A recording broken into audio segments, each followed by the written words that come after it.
سلامونه او نیکې هیلې احترامات ګرانو هیواد والو هیله ده چې ټول به روغ جوړ خوشحاله او د عزت په جامو کې پټ یاست. زه یم ستاسو ورور یوسفیدا زرمتی.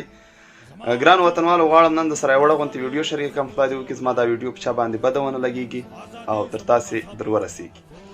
ګرانو هیوادوالو منم چې زمونږ په دې هیواد کې په افغانستان کې له یوې پیړۍ راڅه جنګ دی، مشکلات دي او ډېرې ستونزې زمونږ په دې هیواد کې الله پاک دې وکړي چې دغه ستونزې زمونږ ستاسو په وطن کې ختمې شي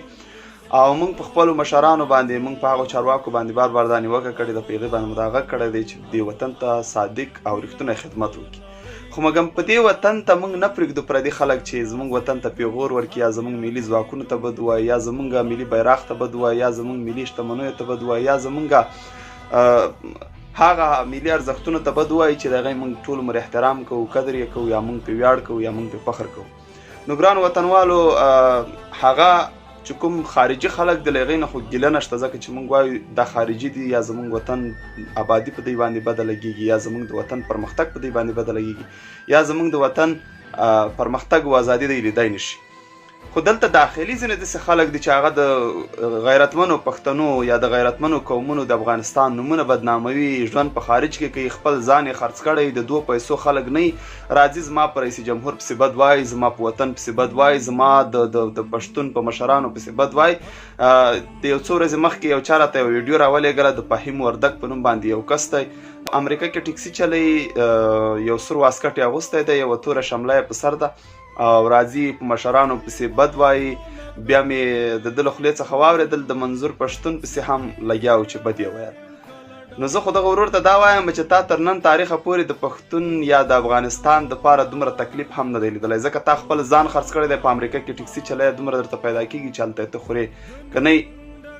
ځان دې خرڅ ته هغه هم درکوي.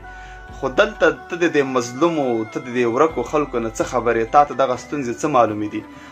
چې د منظور پښتون د پنجاب په جیلونو کې شپې ورځې د دغو مظلومو خلکو دپاره تیروي، د پنجاب ظلم زیاتی او هغه مشکلات چې دوی ته ورلغاړي دي هغه د دې پښتون قوم دپاره دی تیروي او ته راځې د منظور پښتون انځور ته بې حرمتي کوې یا د هغه تصویر بې عزته کوې. ته د کوم باغ ملی یا ته کوم داسې څه یې چې ته مشرانو ته بد وایې، وطن ته بد وایې، د مشرانو په انځورونو پسې د حیواناتو انځورونه جوړوې او په هغوی ته سپک وایې. ته کوم داسې د فرعون بچی یې چې ته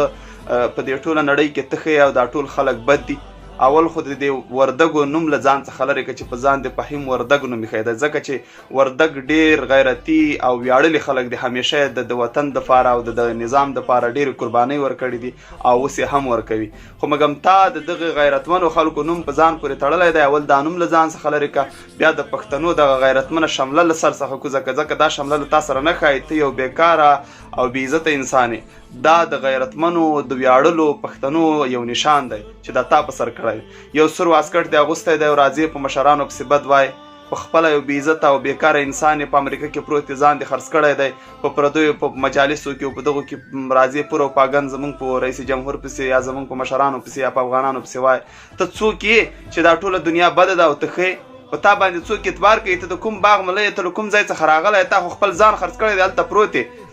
په منظور پښتون پسې بد وایي. منظور پښتون د پښتون په دې مظلومو خلکو دپاره څومره قربانۍ ورکوي، څومره مشکلات ویني. هغه یوه شپه یې په جیل کې، یوه شپه یې په کور کې، تا یوه شپه په ځان باندې تکلیف تېر کړی دی د دې افغانانو دپاره. که ته دومره تکړه او غیرتي وې، شمله خو دې د غیرتمنو خلکو په سر کړې دی، نوم خو دې په ځان د غیرتمنو وردګو ایښی دی. ته راجګ شه دلته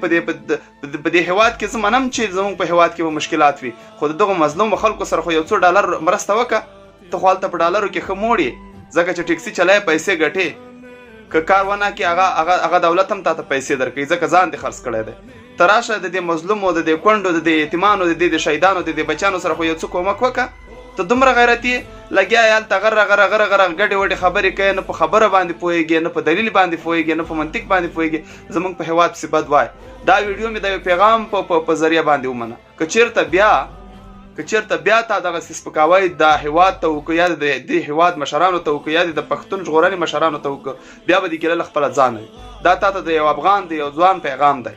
نو ګران دوستان زما دا ویډیو دومره شیر کړئ چې هر یو دغسې کس چې زموږ هیواد ته بد وایي او هغه خپله په خارج کې ژوند کوي یا د خپل ځان خرڅ کړی وي یا زموږ مشرانو ته بد وایي چې تر هغه پورې ورسېږي چې په آینده کې دغسې کار ونه کړي ځکه په دې هیواد کې داسې ځوانان موجود دي منم زموږ په هیواد کې غربت دی مشکلات دی جنګ دی هر څه شته خو مګر موږ به د دې حل په خپله راباسو پردو ته موږ دا اجازه نه ورکوو چې پردي زموږ په هیواد کې مداخله وکړي پردو چې زموږ په هیواد کې مداخله کړې دا هیواد له هغې له لاسه خراب دی ډېره زیاته مننه دا ویډیو مخ تر سره شیر کړئ د خدای په امان